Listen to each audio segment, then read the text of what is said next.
Très bien, je vous remercie encore une fois de plus.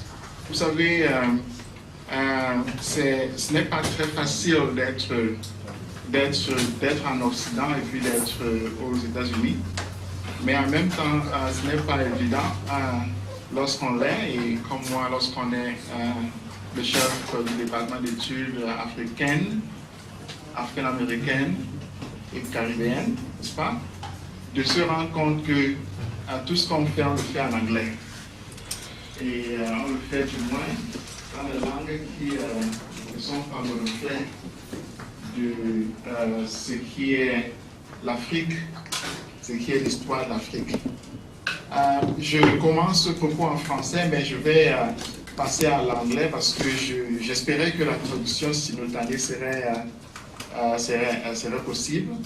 Mais je vais passer à l'anglais parce que mes collègues pourraient comprendre, et je soupçonne qu'au Cameroun, la navigation de l'anglais au français n'est pas aussi difficile qu'elle l'est aux États-Unis.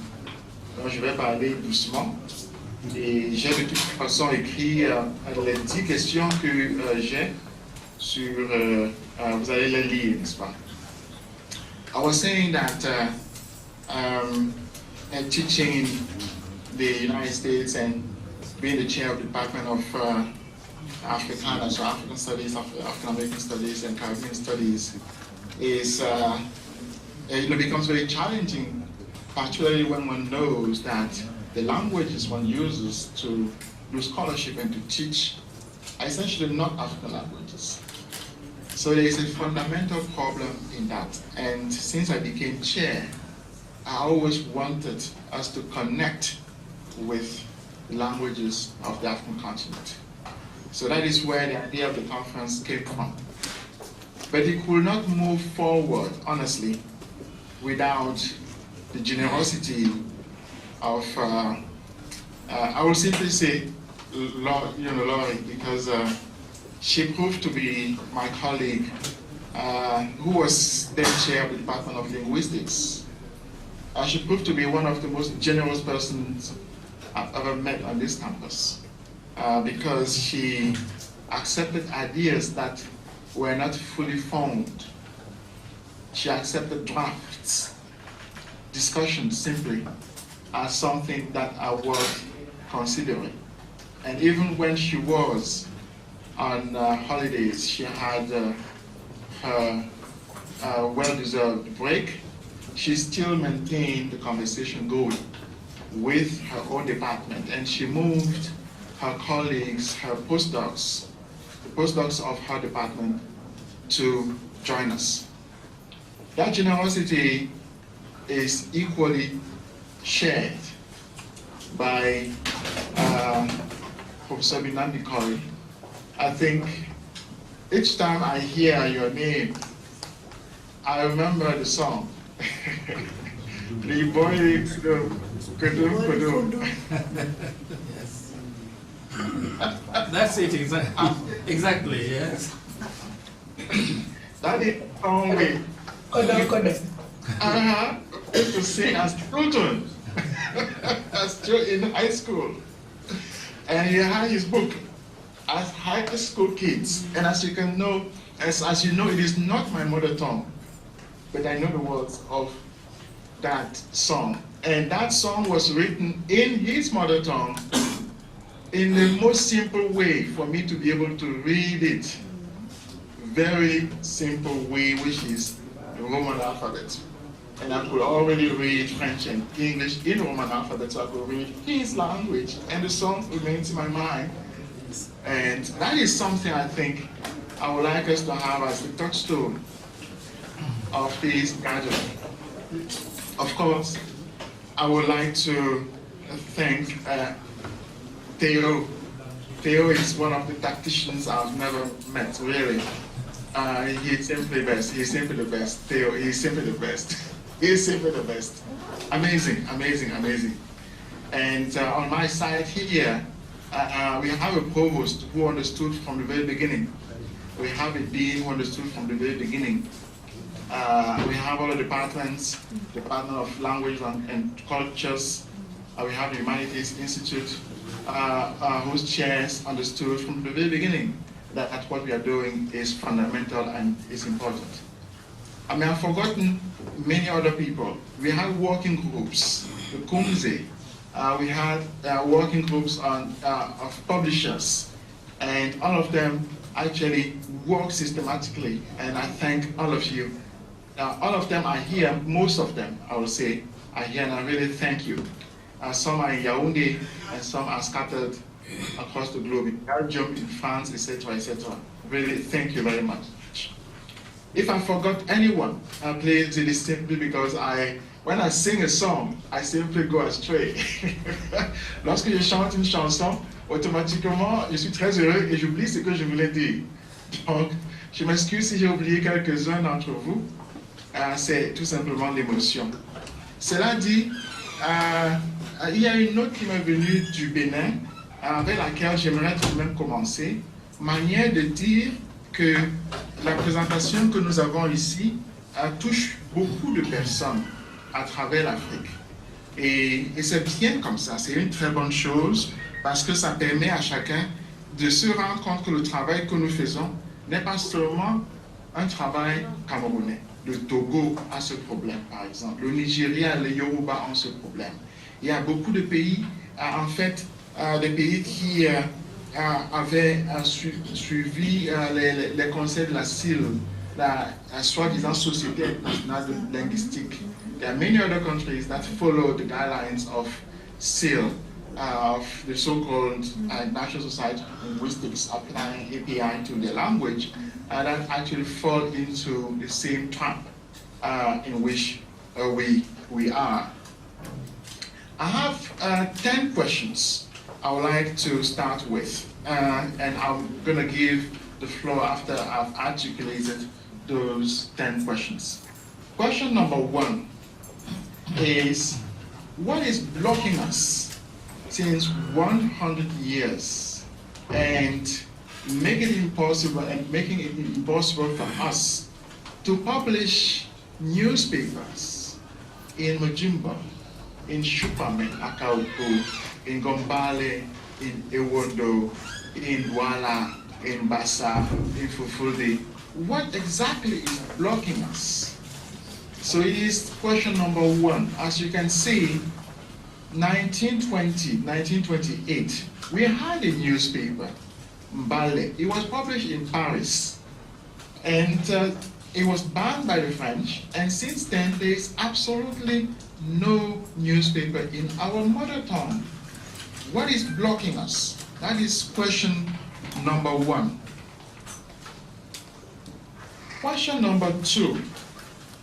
Why is it that all newspapers published in Cameroon and therefore financed by the Minister of Communication, by the Department of Communication of Cameroon with tax money? Why is it we have maybe 70 newspapers, something like that? Why is it that all those newspapers are published only in French, and of course a few in English, even though we are not French, we are not British, we are not Americans? So why is it so? These are the type of questions I was asking myself when I became chair of the Department of Africana Studies here at Stony Brook. So why? What is happening to us for it to be so? So question number 3.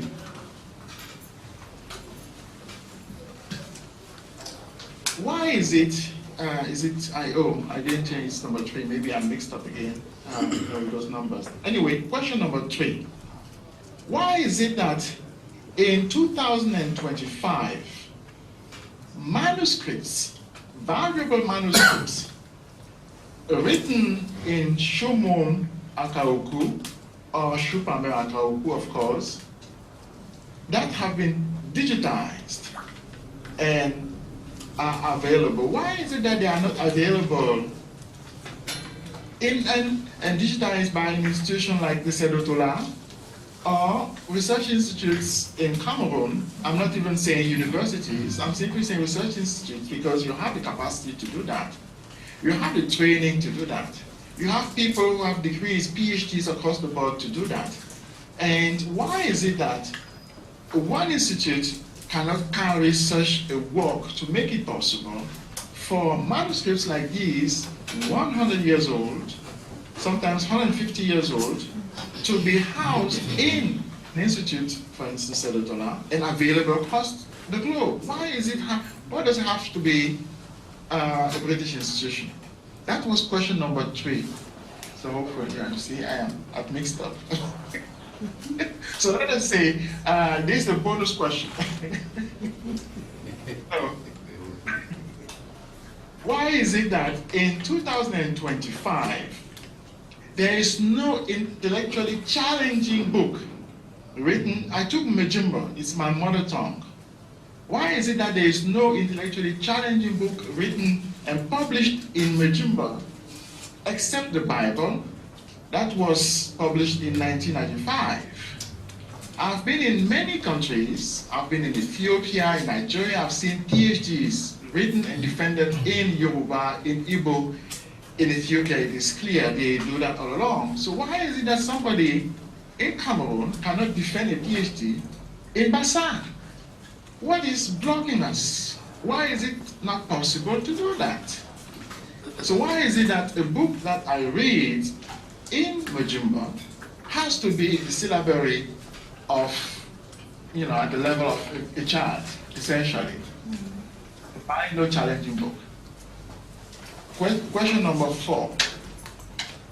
So what is making it impossible for the classics that we love? All of those books we love, Esaboto, we read those books in high school, Ville Cruelle, Une Vie de Boy. Why are those books not translated into Ewondo, into Majimba, Douala, into Fulfulde? Why are they not translated into Cameroonian languages? What is blocking us? And I'm saying these are things that are done in other countries. In Zimbabwe, you have Tisi Nanyaramba, her books are translated in her mother tongue, in Shona. Why is Calix Mayala not available in its own? What is the problem? So these type of questions, I think, are the ones that were running through my mind, and that's why I simply articulated them here a little bit. Number 5, why is it that in 2025, the booklets in Majimba, I could say in Ewondo, I could say in Bulu, in Hausa, in any other language, in Gunu, in whatever language you can think of, why is it that those books are so rudimentary? Meaning I cannot even show them to my own daughter without being ashamed. Because the quality is so poor. And why is it that they are so mediocre? We have dictionaries that only have 150 pages, even though our languages are so rich. Like, what is happening? What is happening there? That was question number 5. Number 6, why is it that booklets in Majimba, you can say in Ewondo, please think that I could not write all the languages that you speak. I simply picked my own. Why is it that those syllabaries are so unreadable? There, I simply cannot even show it again to my own daughter and say, here is a book, read it. It is written in my mother tongue. It is like the characters are made to make them unfriendly for anyone who loves the language to run away from the language when it is written.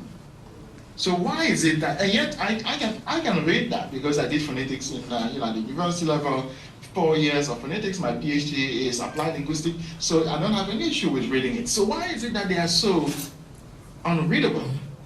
So that is question number 6. So, number 7, why is it that there is no website totally written in my mother tongue? Since I love Professor Binambi in Bassa, why is it? Now we have PhDs And we always have to search websites written in English, French, or whatever. So why is happening? Why is it that we are not having something like that where simple words, like what is a code, what is a password, right? What is those type of words we always use when we surf the internet or when we work on computers? Why is it that we have to use English to do that? That was question number 7, right? Why not in a window? Then I'll have a window to surf the internet, to work with it every single day. So why is it not possible? Why doesn't it exist? That was question number 7. Question number 8. Why is it that all WhatsApp messages, all SMSs that I get from my family, from my village, from my brothers and sisters, from anyone who's close to me, I've lost my 2 parents already. I'm at an age where it seems to be natural. If my mother was there, she would send me WhatsApps and in French as well, because she used to write me letters in French. Why is it so? Our SMS one sends to kids, so everyone it is in English or in French. Why not in Majimba? Why not in our mother tongues? So why are we losing the battle of our mother tongue so easily? Why? Question number 9. You know, all of us who have a job and who have, a social standing, send money here and there. I think it is natural to help.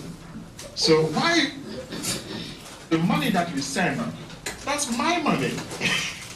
I work for it. Why is it that I send in French or in English? It is normal that Orange Money, MTN, all those companies that collect our money, that they don't even use Fufude. Even though Fufude is spoken by 50% of the population of Cameroon, written as well. Why is it that all people have to use French to send their money, the money they work for? So that is one. That's before the last. The last question is AI. Why is AI in my mother tongue so bad? The struggle with translation here shows that we have a lot to do. Why is AI so bad in my mother tongue? You should see, I had a class last semester, and I taught my students Majimba, the basics of it, and many of them were using AI as well, and they sent it to me. It was horrific what I got. Amazingly bad. So why is it so? So I see those 10 questions, if there were 11 questions, as challenges, as the challenges we have in front of us. And these are challenges that we do for our children, not specifically my kid. I think for all African children, these are the challenges we have in front of us. And I thank you again, all of you who are in Yaoundé, all of you who are outside of Yaoundé, including here at Stony Brook University. I thank you again. And I really underline the generosity, that is intellectual generosity, that we all show to come here to work on our languages, to make sure that, Professor Binambiko said it so well, I'm not going to repeat it, that our languages remain what they were during the 19th century when Joya was practicing it. Languages that are tuned to modernity. Thank you very much. Thank you so much.